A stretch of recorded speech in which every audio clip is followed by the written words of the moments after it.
DJI Neo is the hero of the day. We will talk about build quality, about different scenarios, how you can use this drone, about image quality, and my recommendation, who is this drone for. So build quality is typical for DJI. So you have double click button, so you click short and then longer, press to turn it on, and all the LEDs are, are on, so you know that the drone is on.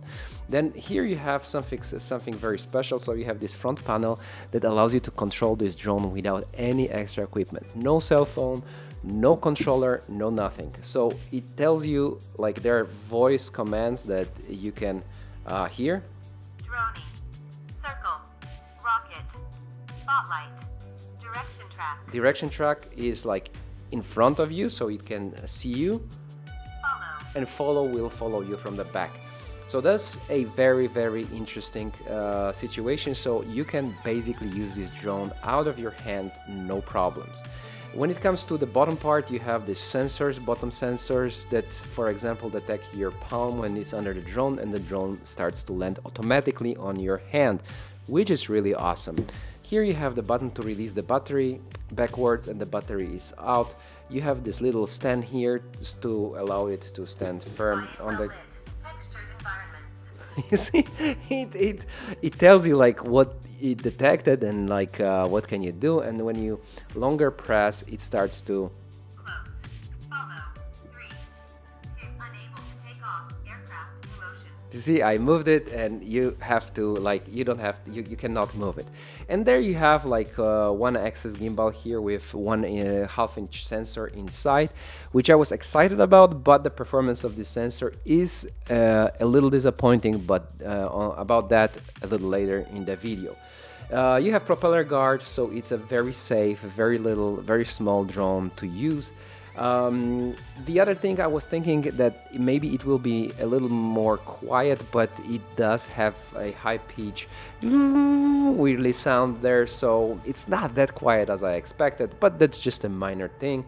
Of course, on the back you have this USB-C port to charge it, and you can charge it with practically anything. I was charging it with my phone charger in the car, so you can charge it with anything. The flight time, according to the manufacturer, is about 17 minutes, and it's pretty accurate. I had a lot of fun in the park with my son, like in follow mode. So we were running like crazy, both of us, trying to lose this drone, but we were not able to lose it. And despite this intense usage, we had like a lot of blast for over 15 minutes easily. So that's a very nice thing. So if you want to enjoy this drone for a little while longer, then of course you can buy extra battery packs in Fly More Combo, but I have the basic version. I have the RC, but I have RC that I used from my Air 3 drone, but about that later. What is the most exciting thing about this drone to me is that you can use it out of the box, not having any extra equipment, no cell phones, no RC controllers. You can just use it as I showed you before with this front top panel here. Just long press and it will do a lot of stuff for you. So it detects your face automatically, and then it will follow you, or it will go in front of you. You can also record voice to your phone. There's a special function on that, but that's in the other scenario. We will talk about it later. But in general, it's a great fun tool for the family. So if you want to spend some good time in the park with your kids, or you want to have some extra fun on the beach, like you can see on the scenarios, like on our recordings right here with kids, with my wife, we were having a lot of fun with that thing, and it performs really well. The image quality, it's over sharpened, it's a little bit too much noise reduction, like for me, so it's not perfect. It's like mobile phone quality of picture, which I would expect to be a little more, but that's what we get. Probably it's connected to this image stabilization, electronic image stabilization, so your horizon is always straight, and that works flawlessly. In the evening, the performance is okay, but it starts to be grainy, and in general I detected that the bass noise of this sensor is pretty high, but there's a workaround that I will tell you later. Now let's talk about second scenario, when it's connected to the phone. When it's connected to the phone, you can, besides using those you know, like pre-built modes here, you can use like you can control it with virtual you know, sticks. You have virtual sticks like you have on the controller on your phone, so you can fly away around 40 to 50 meters. So it's pretty far. I managed to go above the blocks of flats in my hood so you can see that I could see the city from above the apartments. So that's already enough to me for most case scenarios. The only thing I was disappointed with, that there's no extra control over the image. So you either go with 4K 30 frames per second, you can take 1080p 60 frames per second or 30 frames per second. There's JPEG, and the only thing you can control is if it's wide JPEG or 4:3 JPEG, and that's it. I would expect I would be super awesome if I can get 12 megapixel RAW files out of this thing, so I can control image myself, and if I have at least some control over the image in video, but there's none. I hope there will be some upgrade to the application. I guess it's just a software thing, because when you plug it to RC, you have more control over this drone.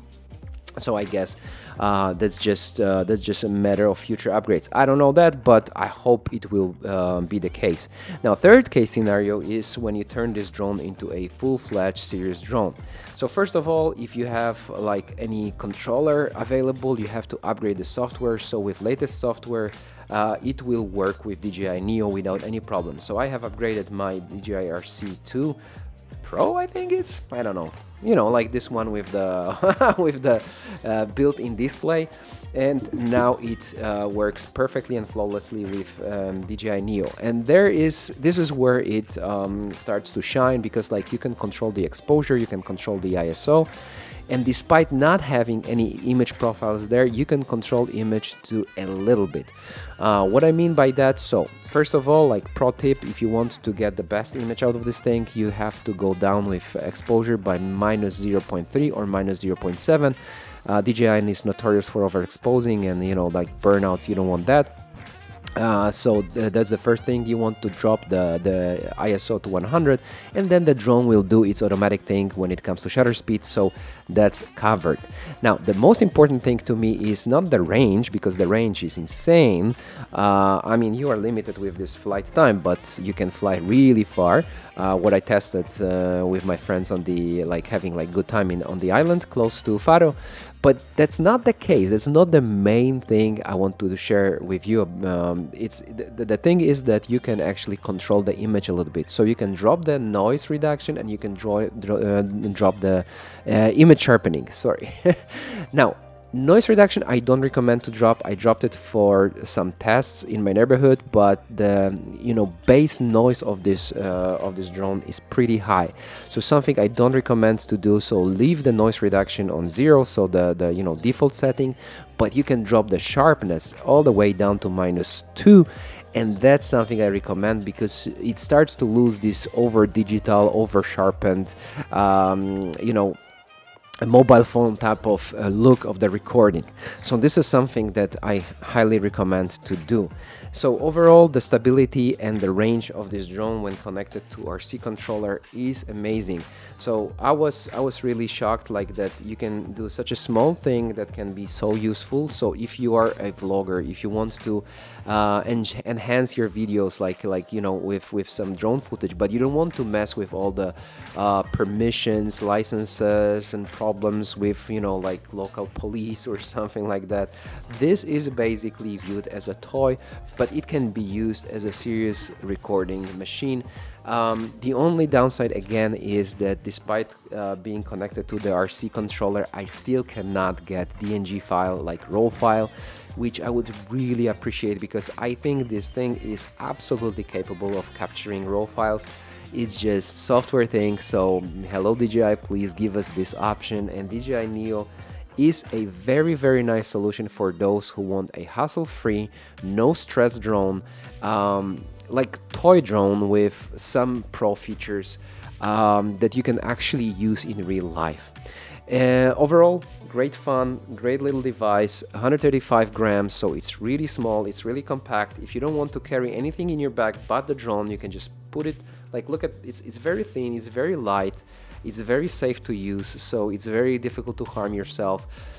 If you want it to stop, you just stop. If in follow mode, or you know, like this directional mode, you just stop for a while and the drone knows that it has to stop following you. Then you lift your hand and it lands magically on your palm, on your hands, which is really awesome. So overall, I think in this complicated world where flying the drone is becoming more and more difficult and more stressful because of some local laws and some formal problems, DJI Neo is a great answer for many people who want to play with some aerial photography, who want to fly with their cameras, but they don't want to be stressed out. And I am one of those people, because I have some drones in my studio. I have DJI Air 3, I even have DJI Mini 2. I didn't upgrade to 3 or 4, but sometimes it stresses me out to fly with these drones because I don't know like what are the local regulations. It's very complicated. So this drone is kind of an answer also to me. So this thing comes highly recommended with some of the downsides that I mentioned. By the way, I have tested the optics and the optics work pretty fine. We can expect that there's some profile, of course, because it's a JPEG file, so it's some profile blend in with the image, but the sharpness in the middle is perfect. The sharpness in the corner drops. There's no barrel distortion or anything like that. So optics is pretty fine, as you can see on the sample. I hope you guys enjoyed this review of DJI Neo. Please leave thumbs up, subscribe, and I see you guys in the next one. Cheers!